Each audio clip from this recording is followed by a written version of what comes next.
Salut les Wargamers, c'est Benoît de Wargame Miniature Tuto. Aujourd'hui, je suis tout excité de vous présenter ma première vidéo consacrée à la série, consacrée à la constitution d'une armée française. Je vous en parle depuis des semaines maintenant et enfin, je vais vous présenter ma première vidéo. Ça m'a pris un petit peu de temps parce que j'avais envie de vous présenter des figurines peintes.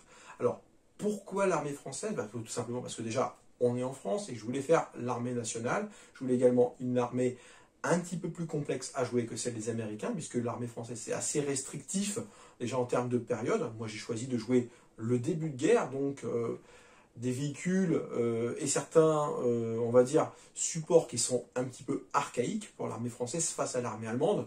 Mais ça, c'est justement ce qui fait un petit peu l'originalité de cette armée, mais qui a également de très bons points positifs, hein, notamment sa règle lui permettant d'avoir une artillerie supplémentaire gratuitement, la règle des conscrits que moi-même je ne vais pas utiliser, mais qui peut être très très sympa, et déjà beaucoup d'originalité dans les tenues de ces troupes, avec des uniformes qui sont très différents et qui vont amener un petit peu de diversité sur la table de jeu.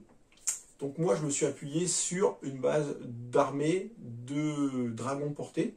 Dragons portés que je vous avais déjà présenté en unboxing dans cette vidéo. Une vidéo où je vous avais présenté en sortie de boîte tout simplement et très, on va dire, de manière très brute. Et aujourd'hui, je vais vous la présenter de manière peinte. Alors, ça sera suivi d'autres unités. On commence par les dragons, qui vont être la colonne vertébrale véritablement dans mon armée.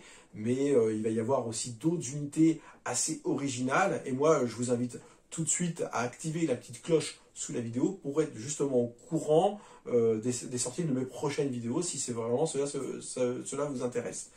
Gedis Gaming, comme je l'avais déjà expliqué dans ma vidéo de présentation de la marque, c'est une marque qui fait de l'heroic scale, c'est-à-dire une sculpture un petit peu originale pour des personnes qui adorent le côté très réaliste des choses. Ici, on va être un petit peu dans la caricature, c'est fait exprès, c'est voulu. Warlord se rapproche d'ailleurs un petit peu de ça. Les figurines, elles sont 100% compatibles avec les figurines de chez Warlord. Précédemment, je vous avais fait une vidéo où je vous présentais des figurines de chez Offensive Miniature qui étaient très réalistes. Ici, on va être dans une démarche un petit peu différente où on va exagérer certaines proportions du corps, du visage, mais également de l'armement. Alors, il n'y a rien de grotesque également, mais voilà, c'est une sculpture qui est particulière, que moi personnellement j'apprécie énormément. À peindre, c'est un véritable plaisir parce que les sculptures sont profondes, elles sont vraiment marquées et les éléments importants du corps sont mis en valeur. Ce que je me propose maintenant, c'est qu'on les découvre ensemble à travers une petite série de photos que j'ai réalisées sur ma table de jeu. Je vous souhaite un excellent visionnage et je vous dis à très très bientôt pour de nouvelles aventures.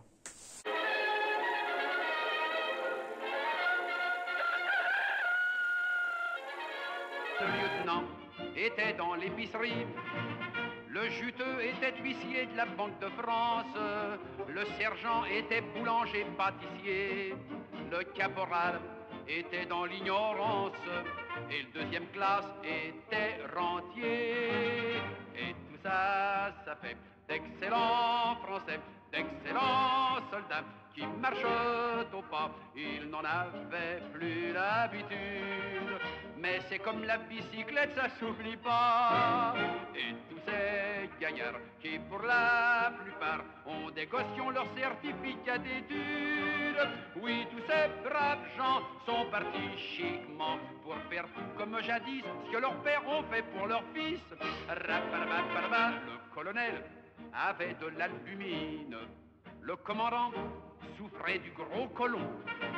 Le capitaine avait bien mauvaise mine.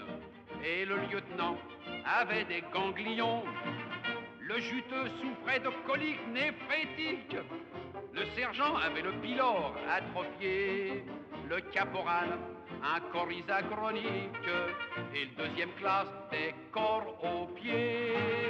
Et tout ça, ça fait d'excellents Français, d'excellents soldats qui marchent au pas, oubliant dans cette aventure qu'ils étaient douillets, fragiles et délicats. Et tous ces gaillards qui, pour la plupart, prenaient des cachets, des gouttes et des mixtures, lève-la bien portant, tout comme à 20 ans. D'où vient ce miracle-là? Mais du pinard et du tabac.